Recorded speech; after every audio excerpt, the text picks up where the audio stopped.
I'm thinking maybe buy a field hockey team. Are you kidding? A field hockey team? Yeah, I mean, it seems like it's low overhead. Not a lot of equipment. Well, you've got that part down. Yeah. A field hockey team. Excuse me, Lucifer, your 3 p.m. is here? Great, thank you very much. Did I just hear... Did they just call you Lucifer? No. No. I swear I heard that. It's Lou, Greg. It's Lou. Well, is Lou short for anything? Yes, it is. Lou is short for Louis. Louis. Okay, I must have misheard. Anyway, are we still on for tonight at Hot Tub Sal's? Absolutely. Excellent. I'll bring the trunks. Excellent. Right. Thanks, man. I'll see you. Good to see you. As always.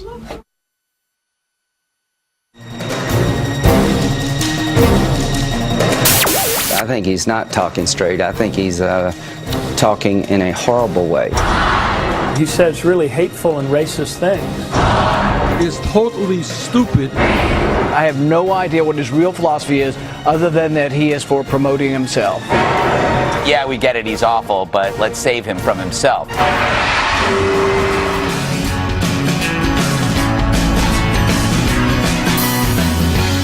Hi, I'm Greg Gutfeld. Thanks for not going outside tonight. Here's what's coming up.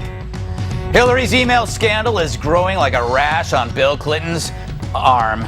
We assess the damage and give her absolutely no advice whatsoever. Is the world coming apart?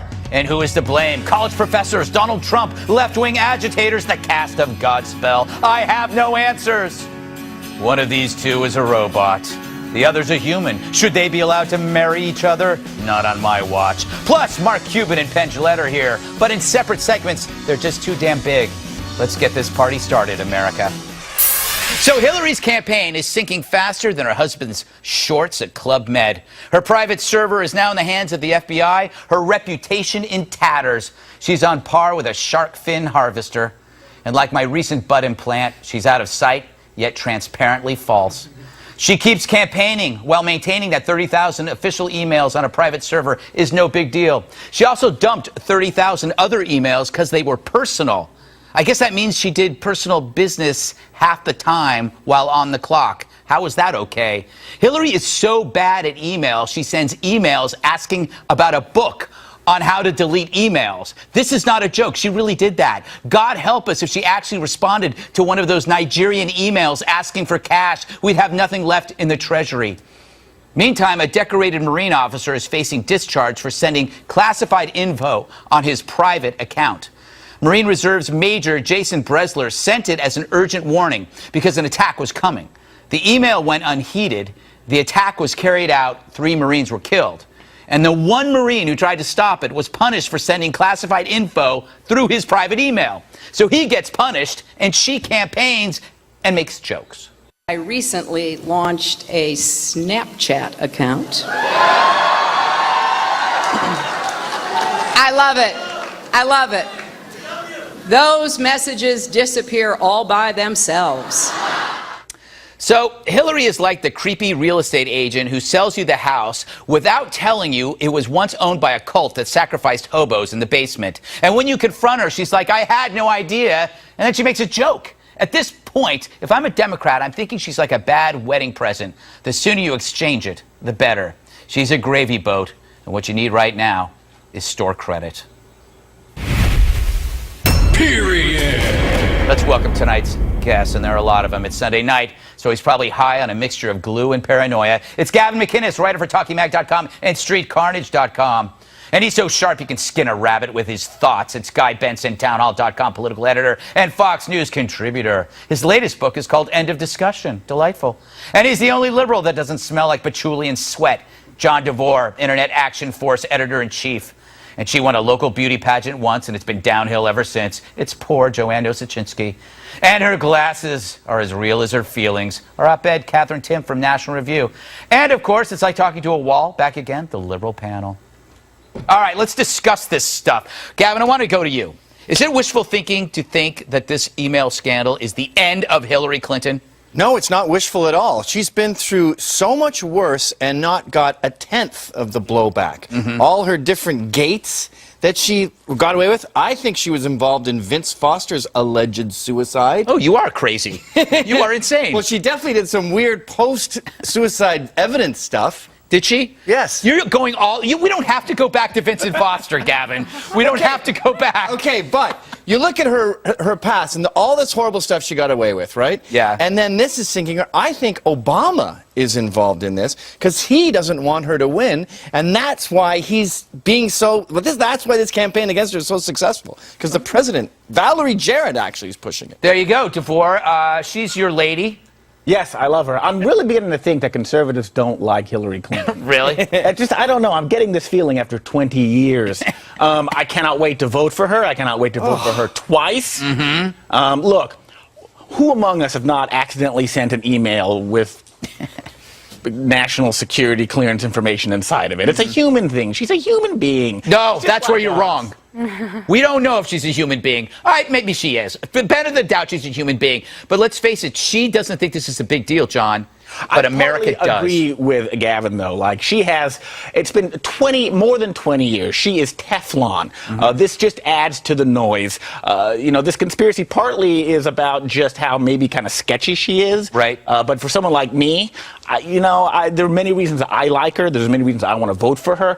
The kind of scandals, it just sounds like noise to me. Well, Teflon is awful for your health. It is? Yeah, they're now saying that these, Teflon, frying pans. Really? Yeah, it scratches, and then it's bad for you. Are you aware that this show is sponsored by Big Teflon? Yeah, I am, and I want to do something about it. Well, you just killed this show because that was paying my salary. Guy, I have a theory. Would you like to hear it? I've heard several theories already, so yes. And you're unimpressed by them, aren't you? Well, you're so much smarter than we are, Guy. Shut up and listen to my theory. Okay, you know who Hillary is? Hillary is Robin to Bill Clinton's Batman, all right? But no one cares about Robin. They go to see Batman. So when she's been hanging around Batman for so long that she thinks that she has the same power as Batman, when in fact she's Robin. She thinks she's Batman, but she's Robin. Nobody likes Robin, Guy. You got that? I like it. In fact, I was going to say, I would agree that Bill Clinton is Teflon, but she's not. Yes. Right? She went to a state, she parachuted into a state, one of the only in the country that she could have possibly won it in 2000, and then she ran for president and lost.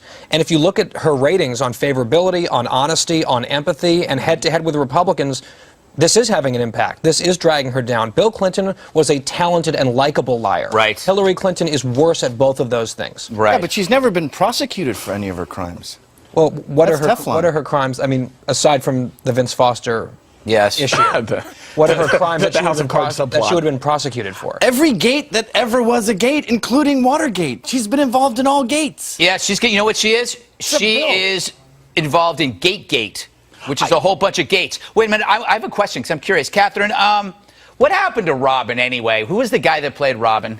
Burt Ward, he's 70. It looks like in terms of other roles, the last thing he did was the voice of young Barnacle Boy in a 2010 episode of SpongeBob SquarePants.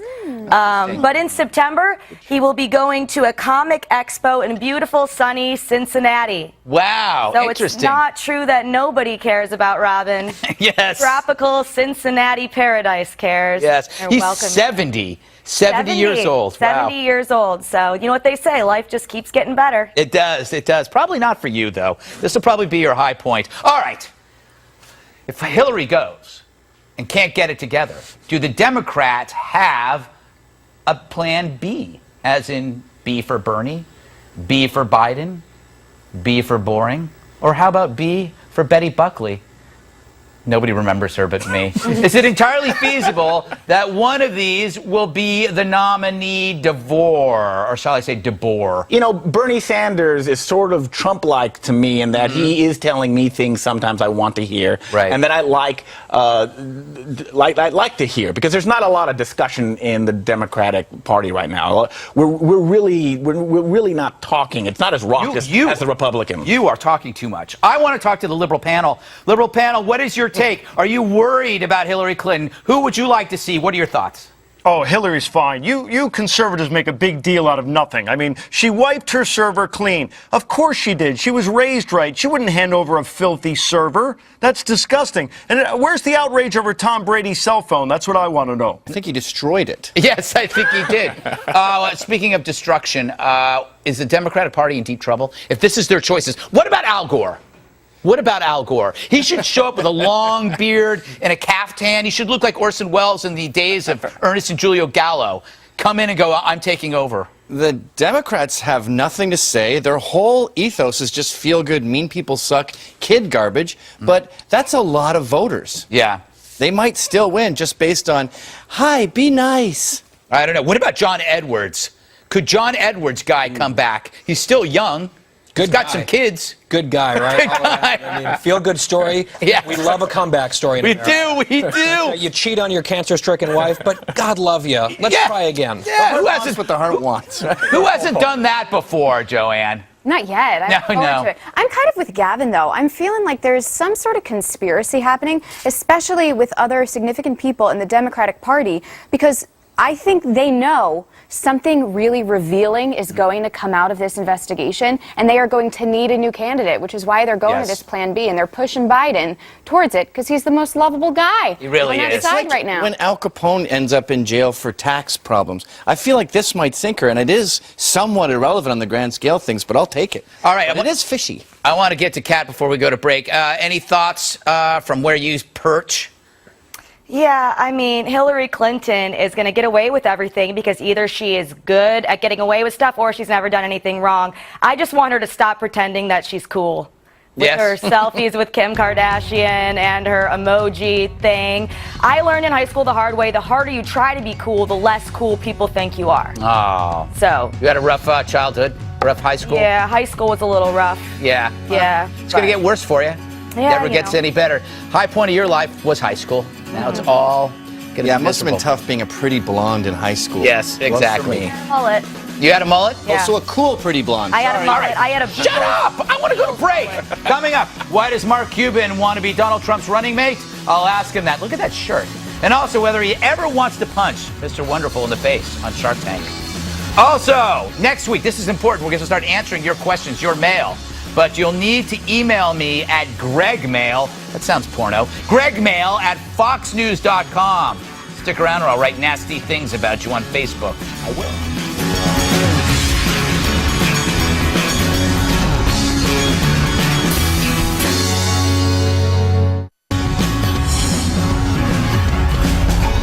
Tonight's theory, emotions cause all problems. In the latest cover story of The Atlantic, a magazine, two shrinks argue that political correctness turns college students into non-thinking blobs who sacrifice reason for emotional lies. The authors conclude that feelings now trump facts, like the Harvard law student who didn't want to be taught rape law because it might be too distressing.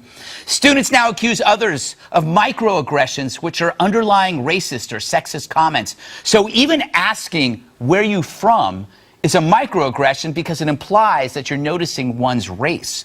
This craze is turning young adults into stunted brats, ideal for activist groups and therapy. Instead of preparing them for real life, college reverts them to infancy, swapping destiny for depends, then releases these wimps into the wild. The only acceptable group thinking should be at a puppy rave.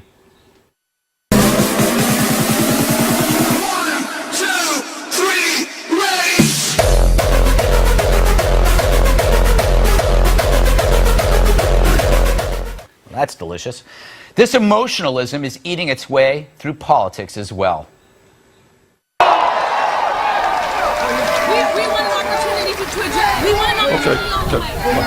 Well, ask him. Get him in check or we're shutting this event down. Now, if you do not listen to her, your event will be shut down right now. Right now. Your decision. Make a decision now. Poor Bernie. Modern activism rejects reasoning for it hurts the narrative. And if the truth hurts, then truth becomes a hate crime. And you're seeing glimmers of this now on the right. The right normally mocks emotional stances, but now some embrace a new anger led by this guy. Rand Paul, you have to understand, is a disaster in the polls. And the media, look at all those people back there. Scavengers. He's a war hero because he was captured. I like people that weren't captured, okay? I hate to tell you. I would never give up my microphone. I thought that was disgusting. Jeb Bush, with his act of love, it's not working. Rick Perry should have to have an IQ test. It's very entertaining, but I'm a prude, meaning I don't jump into bed with just any provocateur. You gotta wine and dine me first with logic and facts, then the insults. So as parties devolve into name-calling and cower before the loudest voices, you've got to remember that logic dies in service of emotion, which ultimately leads to chaos. At least that's how I feel, and if you disagree with me, you're a stupid failure and a jerk and a loser too. Period. Yes, my next guest is so rich. His driver has a driver, and his monocle wears a monocle. He owns many things, most notably that nice shirt and the Dallas Mavericks. Entrepreneur Mark Cuban joins me from Texas. So, Mark, first of all, I got to ask you, as a businessman, if one of these students who had been raised on microaggressions had showed up to apply for a job, how would you treat that? What would you do? I laugh at them, but they've all been raised on microaggression. Everything's 140 characters. Everything's a Facebook post. They think in terms of how are they going to be trolled and how can they troll somebody. And if they come in an interview, you know, you're out. You're fired. Yeah, very, very fast. Now, you don't strike me as an ideologue. You strike me more as a pragmatist. When you're looking at this political landscape and you're seeing, I mean, is my theory that emotion is taking over, is that a valid one? I wouldn't say it's taken over, but it's certainly having an impact because everything has to live, like I said before, in 140 characters. You got Donald throwing shade on the people he doesn't like. You've got Dr. Carson throwing shade on Margaret Sanger. I don't think he even realized how far off he is. Margaret Sanger is responsible for birth control for all of us. Anybody who's ever had sex with a partner that's used birth control owns a lot of thanks to Margaret Sanger. So we all look to throw shade, and I think it's getting really bad in politics. And then what I like about it, or don't like about it rather, is that when somebody throws shade, then somebody else throws shade back. It's like two kids in the back seat of a car, and everybody's saying, but you started it. And then it just gets worse. Well, that's where it gets entertaining too, right? And so it means Donald's always going to be at the front of the camera. And now there's 16, 17 Republican candidates. You know, you've got all these people trying to jump to the front of the line to get on camera, to get the most retweets, to get the most shares. And that's a battle. It's not easy. So it's not going to get any better. It's going to get worse. You know, I could argue that this is the influence of sports, that the trash talk from sports has now bled into political talk. You know what? It probably started with Joe Namath, when he said he was going to win the Super Bowl. That created bulletin board material. That created politicians. That got them talking. I think you're right. How do you feel about, you said you'd like to be Trump's VP if offered. How do you feel about Donald Trump's campaign so far?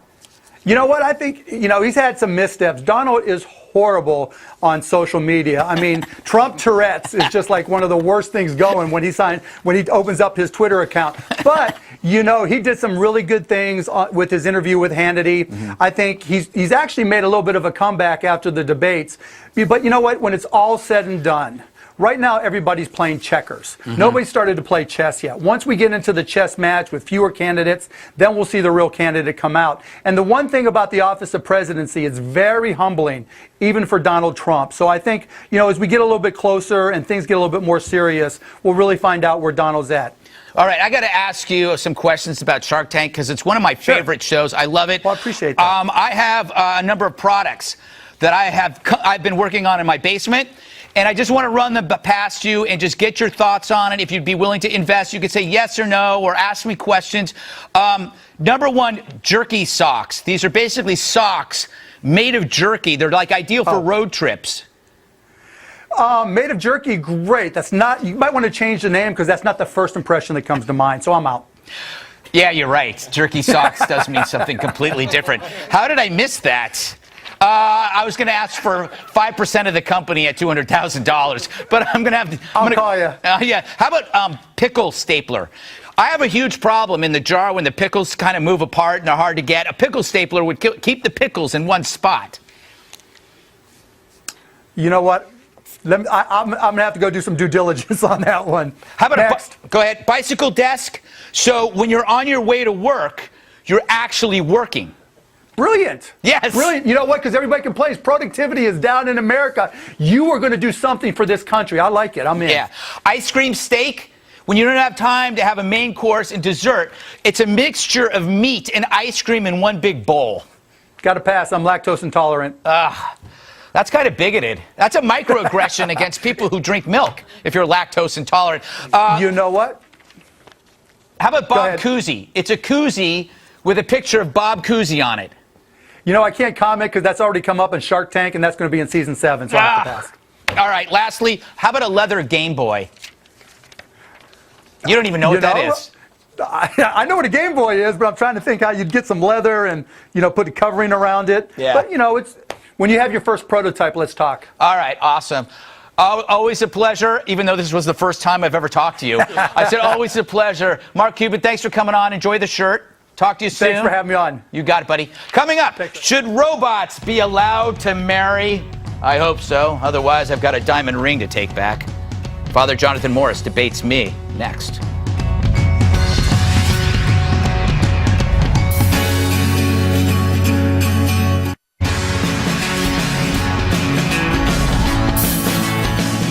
Time for tonight's debate, what I like to call... You're about to lose. Like chess, the rules are simple. It's my show, so I win. If you'd like to win, work hard for several decades till you get your own show. Tonight's topic, should humans be allowed to marry robots? A recent column on Slate, the website, not the sedimentary rock, Joanne, argues, quote, robot-human marriage is not about robot rights. It is about the right of a human to choose to marry a robot. Meanwhile, researchers at Cambridge have developed this mother robot that can create its own tiny baby robots, evaluate, and pick the best to live on. So, should we embrace robots as spouses and parents? I think we should, and I believe that anyone who disagrees is probably a racist or robotist. Here to lose this debate, straight out of chapel, Fox News contributor and all-around great guy, Father Jonathan Morris. Father, the Supreme Court, as you know, legalized same-sex marriage. Why not robots? I feel bad for the robots, that they can't fend for themselves. They can't be involved in this argument. But as you presented this topic to me, I thought, first of all, this is the low point in my career, probably my life, that I'm arguing about whether or not robots and humans can marry. Really? That's your low point? Yes, but I'm willing to go for it. I'm willing to go for it because I think it does bring up the point of what is marriage. And what's amazing is that society, the government, has been very interested in bolstering marriage. Why? Because they care about kids. Yes. And society has thought, government has thought that the best thing for kids is to have a mother and a father who raise them and make a commitment to be with each other forever. So you're saying robots can't be great dads or moms? Robots can't be people. You don't know that yet, because if you read my book on robots, which is yet to be written, it will be self-published, that robots sooner or later will merge with artificial intelligence, and they will have consciousness. Yes. And when they have consciousness, in a weird way, we will be their creators. Will these robots build us churches? If they do, I'm willing to go down that road because yeah, you will be a god. Help. Yes, you will be a god. Thing. But I think an important point to make here is that if marriage is only about romance, I suppose that somebody in a very sick mind could have a romantic feeling towards a robot, and therefore, yes, it should be legal. That was a jab at Guy Benson. But go ahead. But I think marriage is about something more, and that is about two people coming together who are able to procreate and have children, to raise a family, and saying that we're going to be together forever. No, it is true. The change in marriage came when it became less about that and more about romance. Are you happy? Yes. It was the pursuit of happiness changed marriage. Yes. And the pursuit of happiness made marriage less of a finite thing. You could get divorced if you were unhappy. Yes. And then that led to gay marriage. You could marry whoever you wanted. It all, when marriage went from this is about children to the pursuit of happiness, things changed. And I don't think you can take it back. What about men who are very detestable? I'm just looking for something to disagree with you about because I want you to lose so badly at your own thing. Yeah, but it'll never happen because I'm awesome. And we can debate that next week. Yes. How awesome am I? No, okay, what about men or women for that matter, who cannot find a human that will love them. Yeah. They're so detestable that they have nothing, and the robot could provide that kind of companionship. Why would you deprive them of that, Father? Are you that much of a hateful person? You know what? I don't doubt that a robot could provide certain like companionship of some sort. That look, you get pleasure of looking at this thing that always says yes or no to you depending on what you want. But it's a very different thing than two people who say, "Oh my gosh, you guys are looking at me like I said something wrong." No, I love it. But can I tell you something?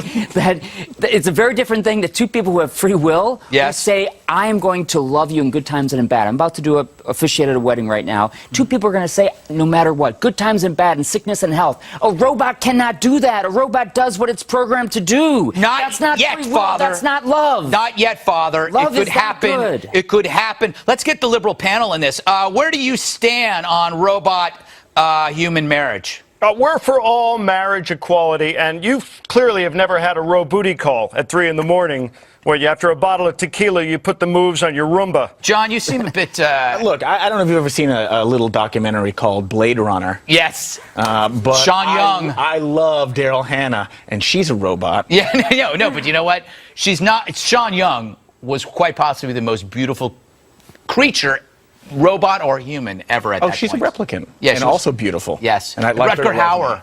Who could not love Rutger Hauer? You couldn't, Father, because you don't like robots. I don't even know who that is. That's the least important part of this. All right, we got to go. Father, thank you for putting up for me. And I know you're officiating late. Oh, no, the wedding's over. Yes. You've already done it. Yes, the robot was, yes, it's complicated. Okay. Time to take a break. Stick around if you like fun things and good stuff.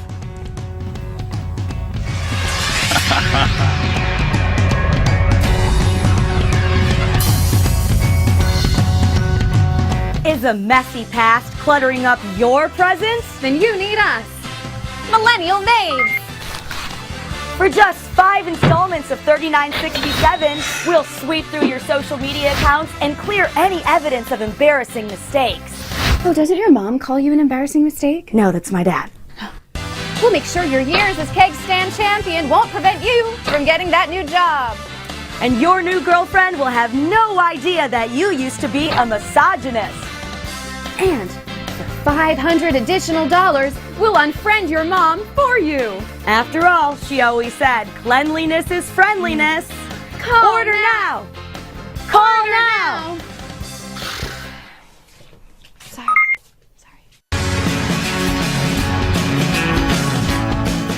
They made the river the color of Joanne's liver. Last week, the EPA was supposed to treat and pump out contaminated water at a toxic mine in Colorado.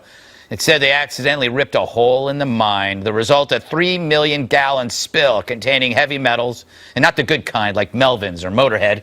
Turned actually the Animas River bright yellow and made life hell for thousands of people who depend on the river water. It took 6 days for the EPA to publicly acknowledge the spill and apologize for it, and the White House wouldn't comment and directed questions to the EPA. It's the subject of a news segment I'm calling... No worries, a liberal did it.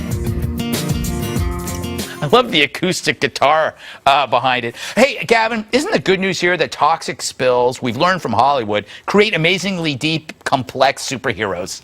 Yeah, well, if you look at all of Marvel and most of DC, those were all nuclear related. Yes. And we were yet to see, besides Toxic Avenger, a superhero come out of disgusting yellow waste. Yes, it's true. That's a good. By the way, since I have cancer, man. Yeah, no, yeah, they only did 3 copies, 3 issues of that. Kat, speaking of, what is this waste? What is it? Mercury and lead, Greg.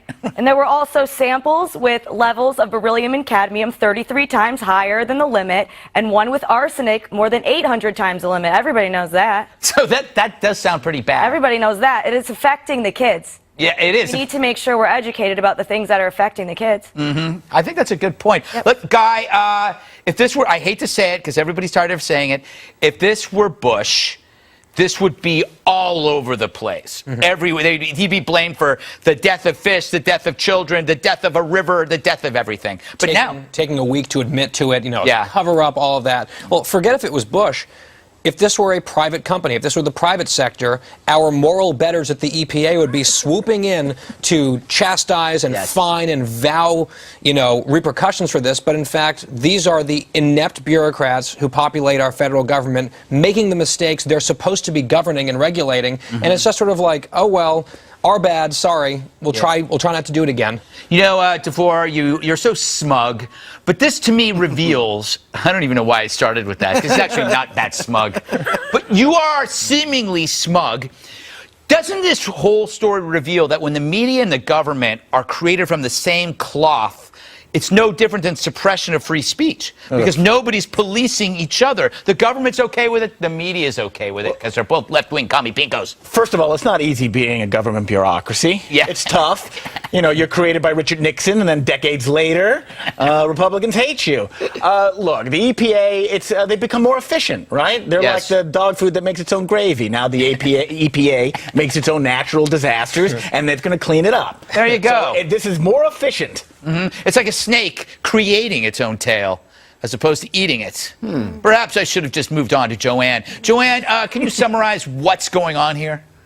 Yeah, a whole lot of awfulness. Yes. I'm also surprised by the outrage levels in our country. People, I think you'll remember, pumpkin spice lattes, right? Yes. Everyone's so upset about the chemical that's used in it to get the color right. And everyone's, oh, you can't eat this, it's bad for you. And then look at this. And now they're trying to say, oh, it's safe. No, it's okay. It's good. Maybe for now, who knows down the road what it'll be like. As long as it's orange, I'm not having it. By the way, it does look like pumpkin. It looks like a pumpkin spice latte. It does. Liberal panel, I'm sure you have some kind of positive way to spin this. Of course we do. We just wanted to brighten the river so the Mexicans could cross it easier at night. That's why we wanted to do that. Wow.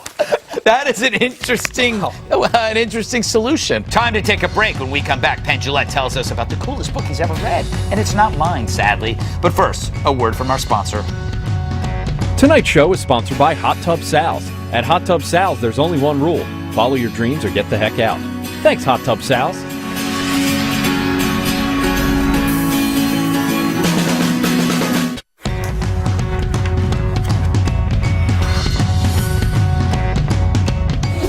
Time once again for a Bud in his book. That's where I talk to people about the books that impacted their lives in a good way.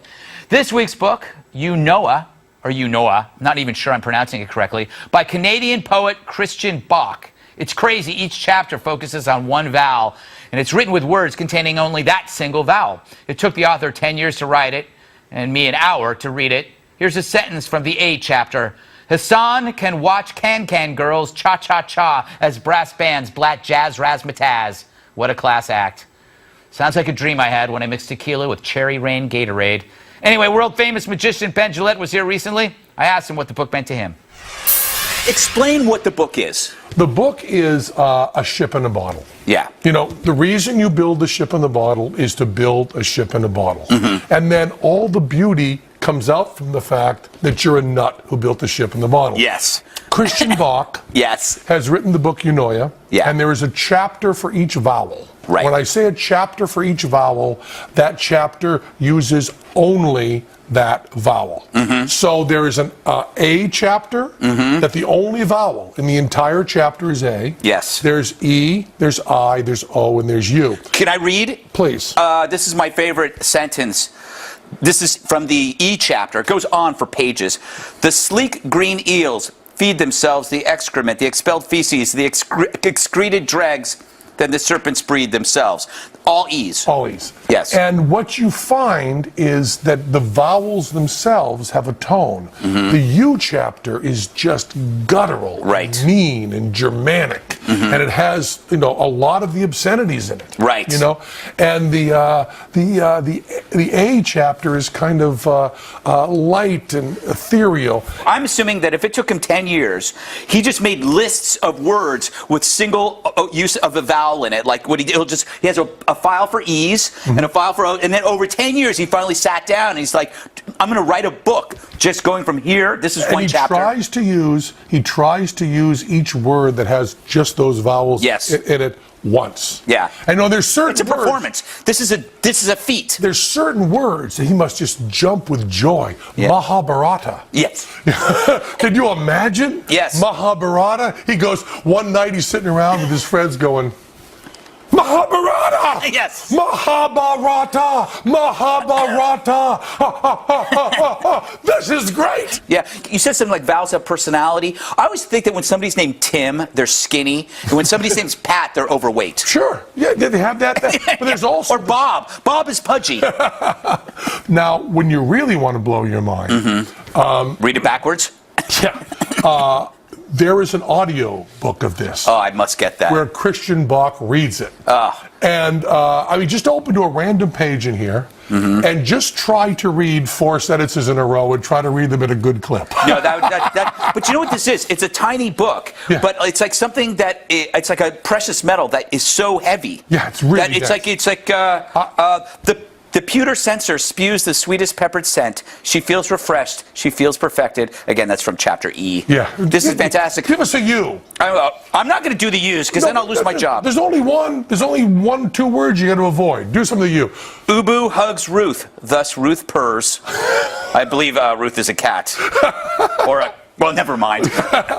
And I find that when I'm in kind of a nervous mood or something, sitting in the bathtub, reading this, all of a sudden my mind is clear, thinking, there's somebody who had more anxiety than me when writing this. Yeah, someone whose only joy is, Mahabharata. Yes. And whose nightmare is nightmare. Yeah, exactly. Matt, this guy is wandering through the city whenever he sees words with 2 different vowels.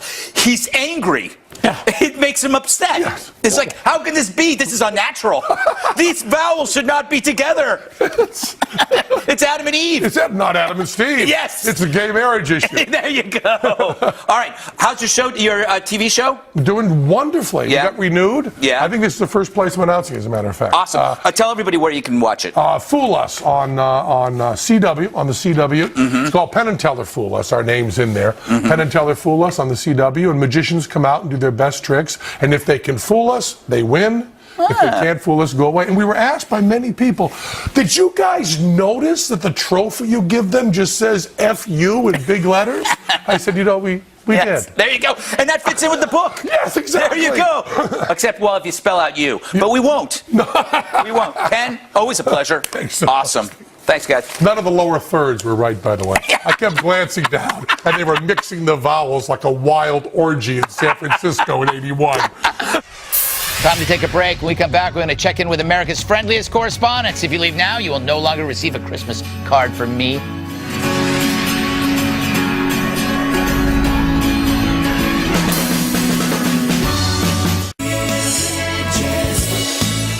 You may know it as Florida's friendliest hometown, but could it be the greatest place on earth?